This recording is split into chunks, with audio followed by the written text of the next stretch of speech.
Well, welcome everyone to the first day of the Festschrift in honor of Lynn Fuchs. My name is Marcia Barnes, in case you don't know me, and I am the interim chair of special education, and proud to be so, and a friend and colleague of Lynn and Doug. It's my pleasure now to introduce you to our dean, Dr. Camilla Benbow, who is the Patricia and Rhodes Hart Dean of Education and Human Development. She also has had a very long relationship with Lynn and Doug, which I'm sure she will talk about today. There is really no better person to welcome all of you and to kick off this event than Dean Benbow. Welcome, Dean.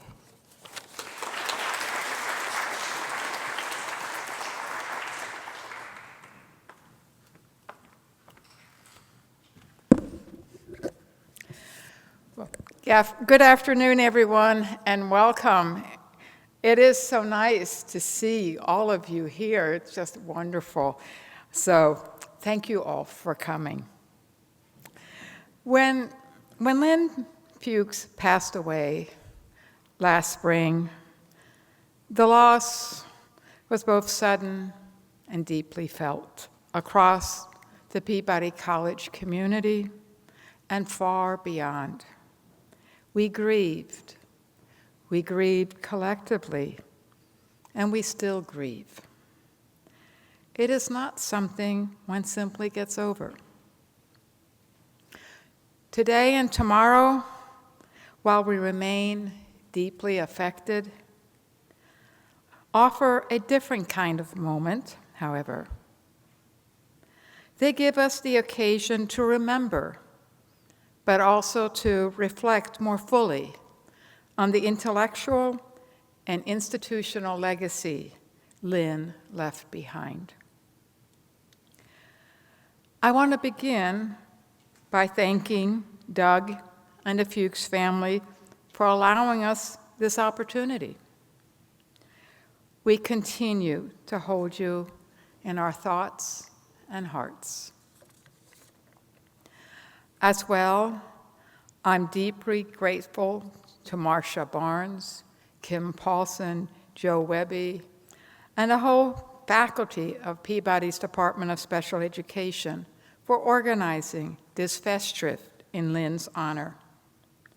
It's hard to imagine an academic life more worthy of celebration. Finally, I want to thank Lynn's many peers, including several former colleagues, who have come to pay tribute to Lynn's formidable legacy in special education. Lynn's career was defined by a rare and powerful combination: methodological rigor paired with an unwavering commitment to improving the lives of children in real classrooms. She went beyond contributing to the field of special education to shaping how the field understands and responds to its central problems. For more than 4 decades, Lynn's research fundamentally strengthened the relationship between assessment and instruction. Through the development of curriculum-based measurement, she helped create tools that allowed educators to make timely, data-informed decisions about student learning. That work, in turn, laid the foundation for broader instructional frameworks and deeper impact, including response to intervention, and more recently, data-based individualization, which is now generally acknowledged as a best practice for supporting students with significant learning needs. These contributions were the product of a coherent vision that rigorous research should directly inform practice, and that the success of students, especially those struggling with math and other topics, should remain the most important measure of our work. As Dean of Peabody College, I see in Lynn's vision an individualized example of the entire ethos that has long animated the Peabody faculty.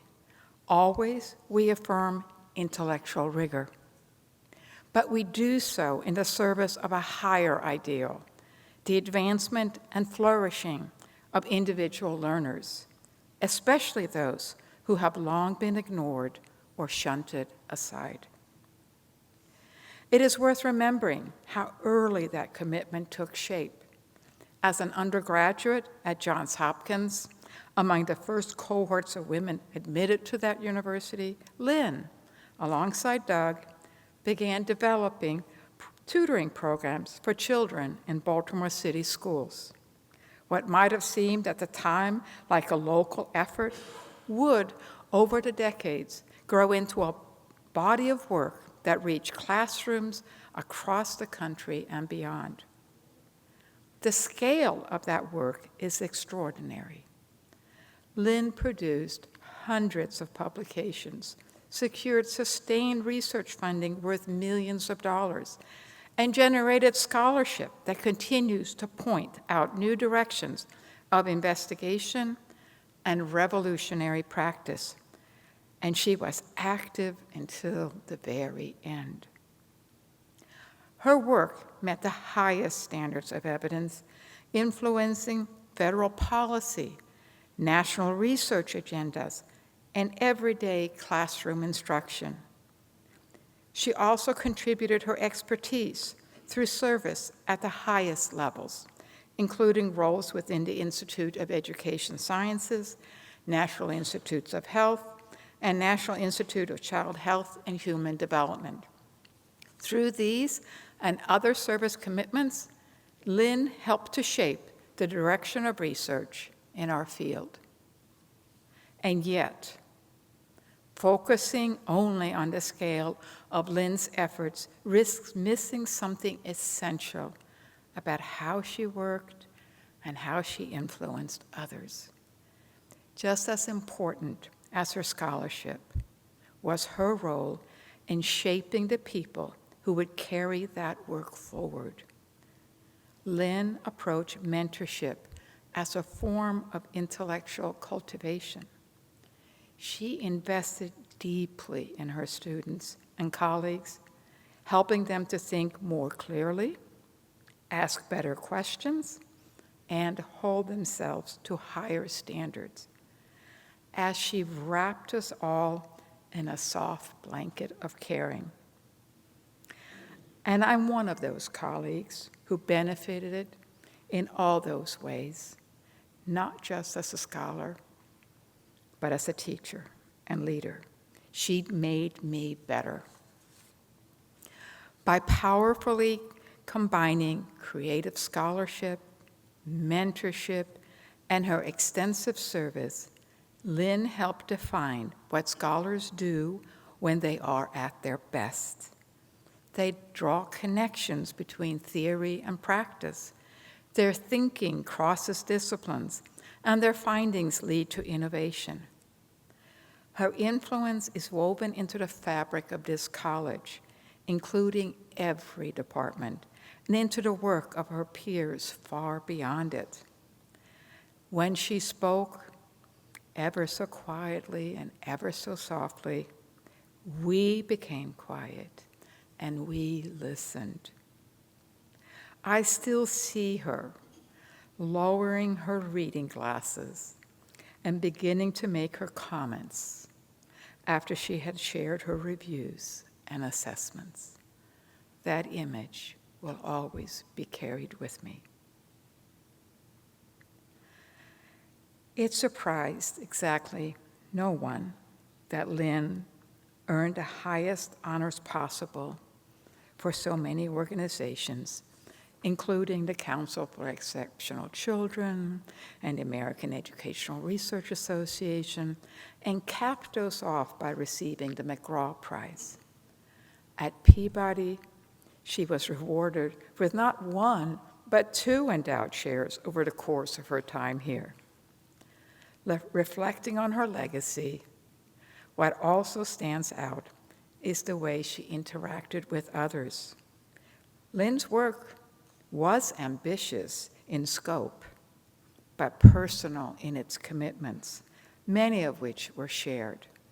Surely, her almost lifelong collaboration with Doug is the premier example of this. Of course, I recognize this in my own co-leadership of the study of mathematically precocious youth. There are partnerships that cross multiple dimensions of life to create something of much wider meaning. Doug, where are you, Doug? I don't see you. I know I saw you. There you are. Doug, we are honoring you in part with this Festschrift too. Today and tomorrow, as we remember Lynn, we honor not only her achievements, but the models she provided for how to build a career that changes a field with ripples that will go on and on. Thank you, Lynn, for your devotion and what you gave to us. Thank you.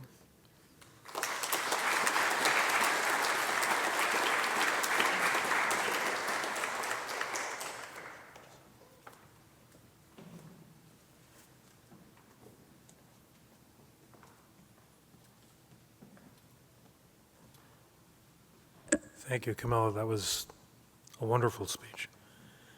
Where's my speech?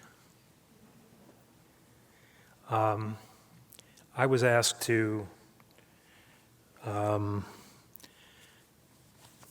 give a personal talk, a very different kind of talk than I'm used to giving, but a talk that really didn't focus on her work, since that's what most of today and tomorrow will be about, but rather focusing on Lynn, how Lynn became Lynn, in a sense. So, what I'm going to be talking about mostly are two things in this personal message, I guess, talk. The importance of family and the importance of teaching. So, Festschrift. Festschrift, as I read about it online, is defined as a collection of academic writings, such as essays or studies contributed by colleagues, students, and peers to honor a distinguished scholar or academic figure, often published upon a researcher's retirement or major anniversary. It serves as a tribute to their impact on a field. I want to thank the organizers of this event, Marcia Barnes, Pamela Seathaler, Kim Paulson, and Joe Webby. Thanks to the presenters who were chosen on the basis of their very good work. And thanks to you, the audience, who made coming here today a priority in your busy lives. I thank you very much. Heartfelt thanks notwithstanding, the truth is that if Lynn were alive, I doubt she would have appeared. These are the words and phrases I imagine she would have used when arguing against the event. Over the top, unnecessary, wasteful, embarrassing, come on. These imagined words reveal two aspects of her character that I'd like to briefly discuss. First, as many of you know, Lynn was a private person. Yes, she could be sociable. She genuinely enjoyed people. And as some of you know, she had a great infectious laugh. but her preference was to keep thoughts and feelings to herself. In a similar vein, she was uncomfortable in the limelight, even when she knew she deserved it. She just didn't enjoy the attention. As some in this room can attest, she disliked clothes and jewelry that glistened and glowed, that, in other words, brought attention. Her favorite two-word dismissal of such objects was, "It sparkles." A related reason for Lynn's imagined boycott of this event is that she was a most unassuming person. This is how ChatGPT defines those who are unassuming: humble, down-to-earth people who do not seek attention, do not brag, or act superior. They have a quiet, unpretentious nature, often focus on teamwork rather than personal glory. They are described as unobtrusive, reserved, and genuine. Sounds pretty much like Lynn, right? I attribute this characteristic to biology, or more specifically to her father. Leon was a farmer and raised in a big family in a small hamlet 10 miles from Freehold, New Jersey. At that time, central New Jersey was rural. Very little but rolling pastures. Leon read the Encyclopedia Britannica after dinner. Although he said very little, he was affable and very much at ease with himself. He helped me work on my car. I liked him a lot.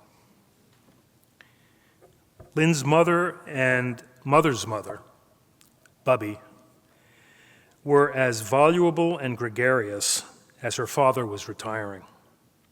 Her grandmother left Kiev in Ukraine when she was 13 to come to the United States.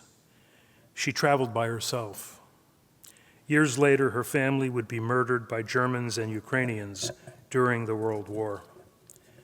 Bubby worked in the garment district in New York City. She was paid poorly, despite that she was a talented pattern maker. She made most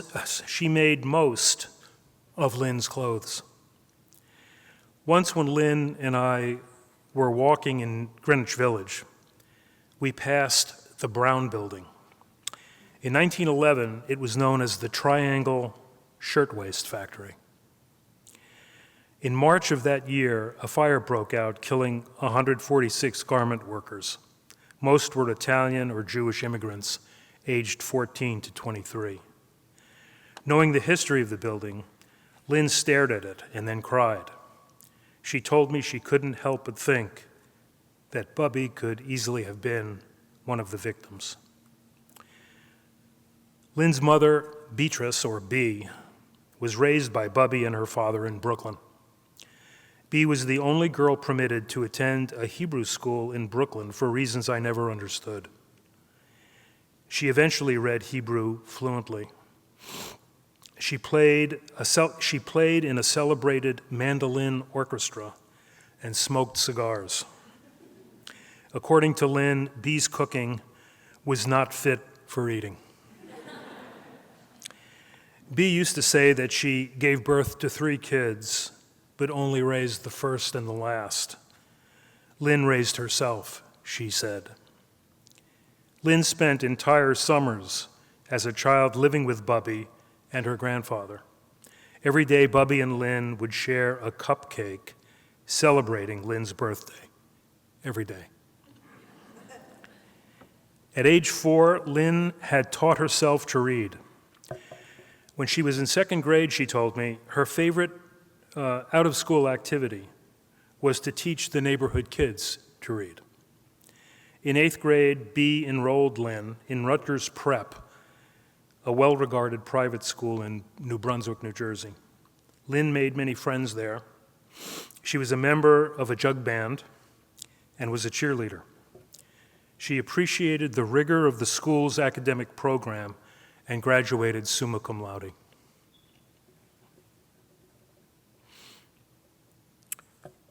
I became Lynn's friend after she transferred from Goucher to Johns Hopkins in her sophomore year.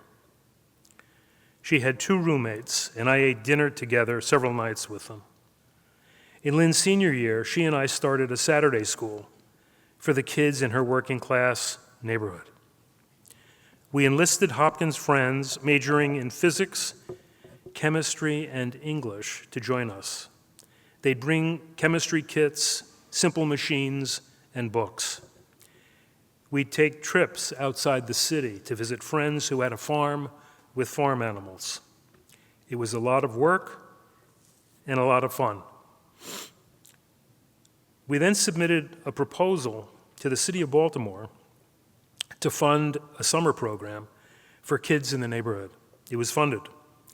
It ran for 6 to 8 blistering hot weeks in the Strawbridge Methodist Church. And in the end, we gave the program a C-. In truth, we didn't know what the hell we were doing.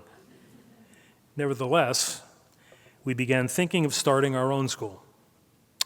We went to the University of Pennsylvania and got master's degrees and became state certified to teach. We taught in public schools around Philadelphia, and then we moved to Minneapolis, where I was accepted into the doc program in Ed Psych. Lynn taught in the Minneapolis public schools. In her first year, she was a resource room teacher in the school district's notorious free school. This is 1970s. The school was designed for misfits, students and teachers included. Lynn started the year with 8 students. By mid-year, she had 40, as word got around that she was the best and maybe the only teacher in the school. She then moved to Holland Elementary School, a regular neighborhood school where she was the resource room teacher. I recently got a card from a first-grade teacher who had sent several of her students to Lynn. About one of them she wrote, quote, "Lynn taught Billy to read. Nobody else, nobody else could have taught Billy to read."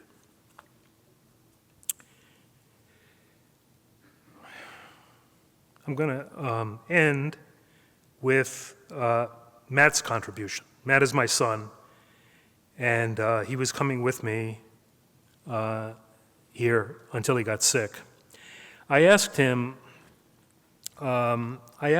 what he might have said had he been here, and this is what he wrote.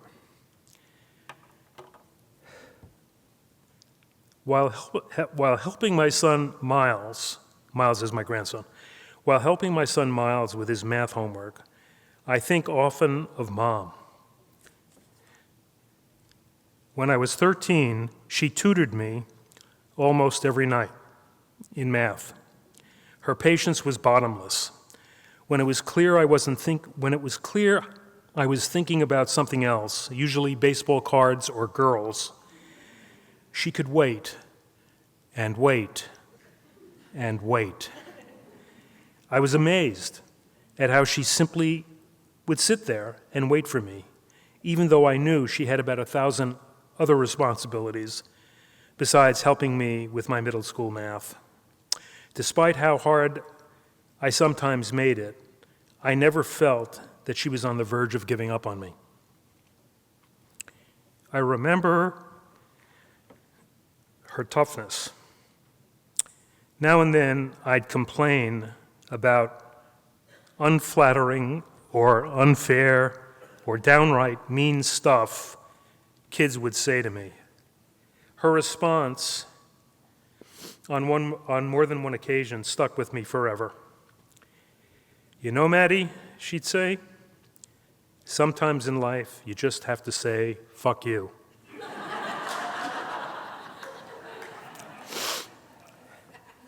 She modeled that mentality every day.